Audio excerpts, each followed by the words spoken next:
അടുത്ത problem A point is subjected to a tensile stress of 15 Newton per mm square and 10 Newton per mm square acting on two mutually perpendicular planes.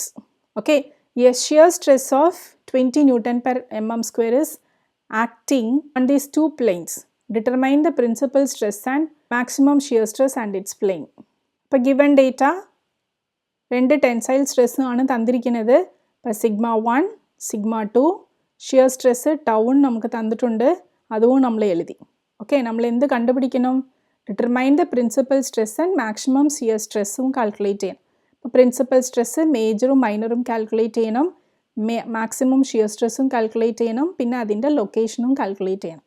Okay, അപ്പോൾ അതിൻ്റെ formula ഒക്കെ എഴുതുക. Major principal stress, minor principal stress, അതിൻ്റെ ഫോർമുലയാണ് ഇവിടെ എഴുതിയിരിക്കുന്നത്. Okay, ഇതിനകത്ത് ഒറ്റ ഡിഫറൻസേ ഉള്ളൂ. മേജർ ആണെങ്കിൽ പ്ലസ് എടുക്കണം, മൈനർ ആണെങ്കിൽ മൈനസ് എടുക്കണം. ഓക്കെ, മാക്സിമം ഷിയർ സ്ട്രെസ്സിൻ്റെ ഫോർമുലവും നമ്മൾ എഴുതി. Okay, position of a plane is equal to tan 2 theta is equal to 2π divided by sigma 1 minus sigma 2. അപ്പോൾ ഇതിനകത്ത് എല്ലാ വാല്യൂസും അവർ തന്നിട്ടുണ്ട്. ആ വാല്യൂസ് ഡയറക്റ്റായിട്ട് സബ്സ്റ്റിറ്റ്യൂട്ട് ചെയ്യുമ്പോൾ നമുക്ക് major principal stress, minor principal stress, maximum shear stress, അതിൻ്റെ പൊസിഷൻ എല്ലാം നമുക്ക് കണ്ടുപിടിക്കാം. ഇത് അനാലിറ്റിക്കൽ സൊല്യൂഷനാണ്. ഇതല്ലാതെ നമുക്ക് മോർസ് സർക്കിൾ വെച്ചിട്ട് ഇത് കണ്ടുപിടിക്കാം. അപ്പോൾ അത് എങ്ങനെ ചെയ്യാം എന്നുള്ളത് ഞാൻ പറഞ്ഞു തരാം. ഓക്കെ, ഇത് ഫോർമുലാസ് ഡയറക്റ്റായിട്ട് സബ്സ്റ്റിറ്റ്യൂട്ട് ചെയ്ത് ചെയ്യുന്നതാണ്, അനാലിറ്റിക്കലാണ്. ഓക്കെ, ഇത് മോർ ഡയഗ്രാം, ഗ്രാഫിക്കൽ റെപ്രസെൻറ്റേഷനാണ് ഇത്. ഓക്കെ, ഇത് എങ്ങനെ ചെയ്യണമെന്ന് വെച്ചാൽ നമുക്ക് സിഗ്മ 1 ഇസ് ഈക്വൽ ടു 50 അല്ലേ, നമ്മൾ സ്കെയിലിലോട്ട് മാറ്റാൻ പോവുക. ഓക്കെ, സ്കെയിലിലോട്ട് മാറ്റാൻ വേണ്ടിയിട്ട് നമ്മൾ 1 centimetre is equal to 2 newton per M M സ്ക്വയറിന് ഇടുമ്പോൾ 25 സെൻറ്റിമീറ്ററാണ് വരുന്നത്. ഓക്കെ, 25 നമ്മൾ പേപ്പറിനകത്ത് 25 സെൻറ്റിമീറ്റർ കാണിക്കണം. അപ്പോൾ ഇത് കുറച്ചും കൂടി നമ്മൾ മാറ്റി 1 centimetre is equal to 5 newton per M M സ്ക്വയറിന് എടുക്കുമ്പോൾ 10 സെൻറ്റിമീറ്ററാണ് വരുന്നത്. അപ്പോൾ നമുക്ക് ഇത് സെലക്ട് ചെയ്യാം. 1 centimetre is equal to 5 newton per M M സ്ക്വയറിന് എടുത്തിട്ട് സിഗ്മ 1 സിഗ്മ 2 ടൗ. അപ്പോൾ sigma 1 is equal to 10 centimetre എടുക്കണം, sigma 2 is equal to 2 centimetre എടുക്കണം, tau is equal to 4 centimetre എടുക്കണം. ഓക്കെ, അപ്പം നമ്മൾ ആ ഡയഗ്രാമാണ് ഇങ്ങനെ ഇവിടെ കാണിച്ചിരിക്കുന്നത്. അപ്പോൾ ആദ്യം നമ്മൾ എന്ത് ചെയ്യണം? എ ബിൻ്റെ ലൈന് സിഗ്മ 1 വരയ്ക്കണം. അപ്പോൾ ഏതെങ്കിലും ഒരു പോയിൻ്റ് എടുക്കുക, ഈ പോയിൻ്റിലേന്ത് 10 സെൻറ്റിമീറ്റർ കാണിക്കുക, അതാണ് നമ്മുടെ എ ബി. ഓക്കെ, ഈ 10 സെൻറ്റിമീറ്ററിന് ഉദ്ദേശിക്കുന്നത് എന്തുവാ? ഈ 10 സെൻറ്റിമീറ്റർ ഇൻറ്റു നമ്മുടെ സ്കെയില് 5 മൾട്ടിപ്ലൈ ചെയ്യുമ്പോൾ എന്തുവാ? 15 newton per metre square m m square ആണ്. അതാണ് നമ്മുടെ ഇവിടെ കാണിച്ചിരിക്കുന്നത്. ഓക്കെ, പിന്നെ അടുത്ത് സിഗ്മ 2 എന്തുവാ? സി 2 ആണ്. അപ്പോൾ 2 ഇത് നമ്മൾ കാണിച്ച് 2 സെൻറ്റിമീറ്റർ ആണ് കാണിച്ചിരിക്കുന്നത്. 2 into 5 10 newton per M m square ആണ് കാണിച്ചിരിക്കുന്നത്. അടുത്ത് നമ്മുടെ ഷിയർ സ്ട്രെസ് കാണിക്കണ്ടേ? അപ്പോൾ അതിന് വേണ്ടി ഈ സി പോയിന്റിൽ നിന്ന് 90 ഡിഗ്രി ഒരു ലൈൻ വരയ്ക്കുക. ഓക്കെ, 90 ഡിഗ്രി ലൈൻ വരച്ചിട്ട് അവിടെ 4 സെൻറ്റിമീറ്ററിന് ഒരു പോയിൻ്റ് വയ്ക്കുക. ഓക്കെ, അതുപോലെ തന്നെ ബി പോയിന്റിൽ 90 ഡിഗ്രിയിൽ ഒരു പോയിൻ്റ് വെച്ചിട്ട് 4 സെൻറ്റിമീറ്ററിൽ ഒരു ലൈൻ വരയ്ക്കുക. നിങ്ങൾക്ക് എന്ത് ചെയ്യാം? ഈ പോയിൻറ്റും ജോയിൻ ചെയ്താലും മതി, നടുക്ക് ഒരു പോയിന്റിൽ വരും. അതാണ് നമ്മുടെ ഓ പോയിന്റ്. ഓക്കെ, ഇവിടുത്തെ ജിയും ഇവിടുത്തെ എഫ് നമ്മൾ ലൈന് കണക്ട് ചെയ്യുമ്പോൾ നമുക്ക് ഓ പോയിന്റ് കിട്ടും. പിന്നെ ഇത് രണ്ടും റേഡിയസ് ആക്കി വെച്ചിട്ട് ഒരു ആർക്ക്, ഒരു സർക്കിൾ വരയ്ക്കണം. ഓക്കെ, ആ സർക്കിള് ഈ ഹൊറിസോണ്ടൽ ലൈനിനകത്ത് എമ്മിங்கிற ഒരു പോയിന്റിലോട്ടും, ഇത് നമ്മൾ എമ്മിന് നമ്മൾ തന്നിരിക്കുക. ഓക്കെ, ഈ പോയിൻറ്റും ആണ് നമുക്ക് വേണ്ടത്. ഈ പോയിൻറ്റും ആണ് വേണ്ടത്. മനസ്സിലായോ? ഈ പോയിൻറ്റും ആണ് വേണ്ടത്. പിന്നെ അടുത്ത് എന്ത് ചെയ്യണം? ഈ പോയിന്റ് നമ്മൾ സ്കെയിൽ വെച്ച് മെഷർ ചെയ്യണം. ഓക്കെ, ഈ പോയിന്റ് നമ്മൾ സ്കെയിൽ വെച്ച് നമ്മൾ മെഷർ ചെയ്യണം. ഇത് എത്രയാണ്, പിന്നെ എ പോയിന്റിലേന്ത് ഇത് എത്രയാണെന്നുള്ളത് നമ്മൾ മെഷർ ചെയ്യണം. അതാണ് ഇവിടെ എഴുതിയിരിക്കുന്നത്. ഓക്കെ, അതാണ് ഇവിടെ എഴുതിയിരിക്കുന്നത്. Minor principal stresses A L. Okay, major principal stresses A M. ഈ പോയിന്റ് നമ്മൾ ഈ എല്ലിന് റെപ്രസെൻറ്റ് ചെയ്തിട്ടുണ്ട്, ഇത് എമ്മിന് റെപ്രസെൻറ്റ് ചെയ്തിട്ടുണ്ട്. ഓക്കെ, അപ്പോൾ ഇത് മെഷർ ചെയ്തപ്പോൾ നമുക്ക് 0.3 സെൻറ്റിമീറ്റർ ആണ് കിട്ടിയിരിക്കുന്നത്. നമ്മുടെ സ്കെയിൽ എത്ര? 5 ആണ്. അപ്പോൾ 0.3 into 5 1.5 newton per M m square. Okay, major principal stress എയും എമ്മും ആണ്. ഇപ്പോൾ 11.8 ആണ് നമ്മൾ മെഷർ ചെയ്തപ്പോൾ കിട്ടിയിരിക്കുന്നത്. ഇൻറ്റു 5 മൾട്ടിപ്ലൈ ചെയ്യുമ്പോൾ 59 ആണ് കിട്ടിയിരിക്കുന്നത്. Okay, major shear stress maximum shear stress OH ആണ്.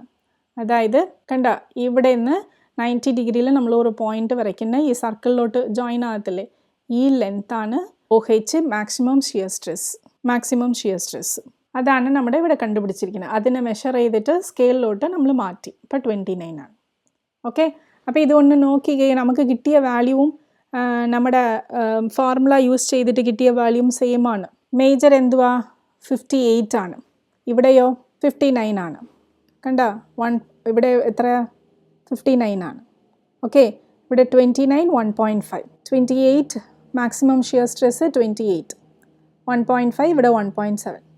ഓക്കെ, പിന്നെ അടുത്ത് നമ്മൾ എന്ത് ചെയ്യണം, theta location of the planes calculate ചെയ്യണം. Location of the plane calculate ചെയ്യാൻ വേണ്ടിയിട്ട് ഇവിടെ ഈ ആംഗിൾ മെഷർ ചെയ്യണം. ഈ ആംഗിൾ നമുക്ക് 45 ഡിഗ്രിയാണ്, 2θ 45 ഡിഗ്രിയാണ് കിട്ടിയിരിക്കുന്നത്.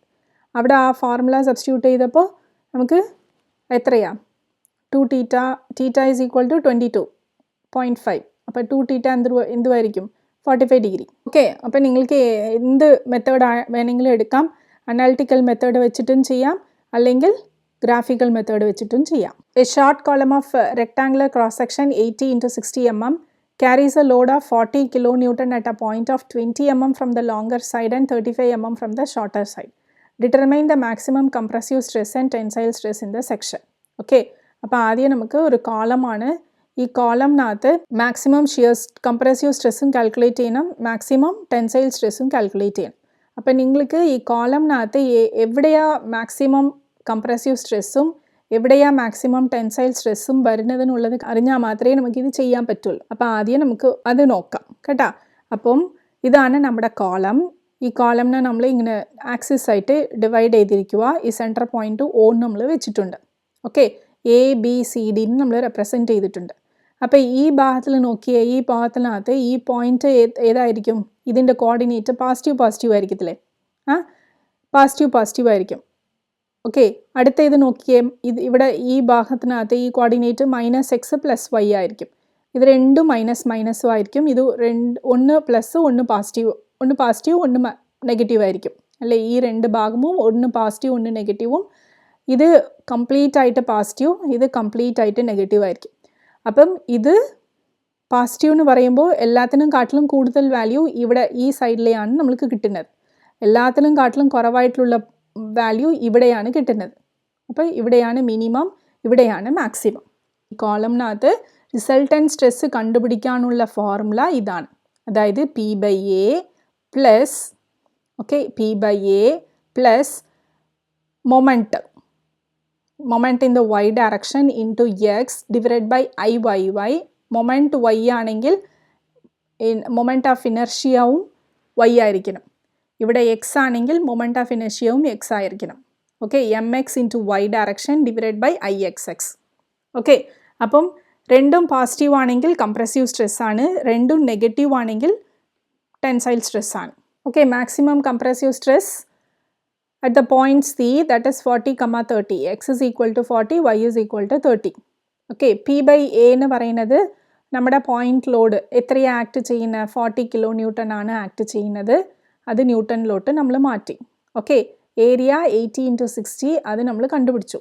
ഇപ്പോൾ മൊമെൻറ്റ് അബൌട്ട് Y ആക്സിസും മൊമെൻറ്റ് അബൌട്ട് X ആക്സിസും IYYയും IXSും കാൽക്കുലേറ്റ് ചെയ്യണം. Moment of load about YY axis, അതായത് MY നമ്മളിപ്പോൾ കാൽക്കുലേറ്റ് ചെയ്യാൻ പോവുക. ഓക്കെ, MY എങ്ങനെ കാൽക്കുലേറ്റ് ചെയ്യണം, ഇതാണ് നമ്മുടെ ആക്സിസ്. Okay, YY axis. ഈ പോയിന്റ് ലോഡ് ഇവിടെയാണ് ആക്ട് ചെയ്യുന്നത്. From the shorter side 35 mm എന്നാണ് തന്നിരിക്കുന്നത് അല്ലേ. നമുക്ക് ഈ YY ആക്സിസും ഈ ഷോർട്ടർ സൈഡും ഉള്ള ഡിസ്റ്റൻസ് 40 mm നമുക്കറിയാം അല്ലേ. അപ്പോൾ ഇത്രയും ഡിസ്റ്റൻസ് എന്തുമായിരിക്കും, 40 - 35 അല്ലേ. അപ്പോൾ 5 mm അതാണ് ഇവിടെ എഴുതിയിരിക്കുന്നത്. ഓക്കെ, അപ്പോൾ MY നമുക്ക് കിട്ടി. കണ്ട, അടുത്ത moment of load about XX axis MX ആണ് കാൽക്കുലേറ്റ് ചെയ്യാൻ പോവുക. അപ്പോൾ MX കാൽക്കുലേറ്റ് ചെയ്യാൻ വേണ്ടിയിട്ട് P into EX the same procedure. Okay, XX ആക്സിസിലോട്ട് ഇത് YY ആക്സിസ്, ഇത് XX ആക്സിസ് ആണ്. അപ്പോൾ നമ്മുടെ പോയിന്റ് ലോഡ് ഇവിടെയാണ് ആക്ട് ചെയ്യുന്നത്. ഓക്കെ, XX ആക്സിസിലോട്ടെന്ന് വെച്ചാൽ ഇത്രയും ഡിസ്റ്റൻസ് ആണ് നമുക്ക് വേണ്ടത്. ഓക്കെ, ഈ ടോട്ടൽ 13 നമുക്കറിയാം. ഈ ഡിസ്റ്റൻസ് നമുക്ക് 20 തന്നിട്ടുണ്ട്. 30 മൈനസ് 20 എത്ര 10 ആണ്. അതുകൊണ്ട് 40 കിലോ ന്യൂട്ടൺ ഇൻറ്റു 10 ആണ് മൾട്ടിപ്ലൈ ചെയ്ത് എം എക്സ് കാൽക്കുലേറ്റ് ചെയ്തു. Okay, moment of inertia about X X axis എന്തുവാ B D cube divide by 12. Moment of inertia about Y Y axis D B cube divide by 12 ആണ്. D B cube divide by 12. Okay, moment of inertia about X X axis B D cube divide by 12 ആണ്. Okay, അപ്പോൾ Y നമുക്കറിയാം, പിന്നെ ആ values ഒക്കെ നമ്മുടെ ഇക്വേഷനകത്ത് substitute ചെയ്യുക. അപ്പം നിങ്ങൾക്ക് ആ ഒരു ആൻസർ കിട്ടും.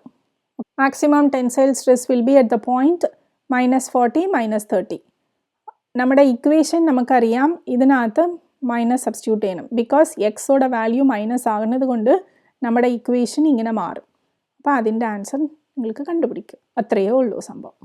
ഓക്കെ ഓക്കെ, അപ്പം ഇതിൽ എന്തെങ്കിലും ഡൗട്ട് ഉണ്ടെങ്കിൽ നിങ്ങൾ കമൻറ്റ് സെക്ഷനിൽ കമൻറ്റ് ചെയ്യുക. ഓക്കെ.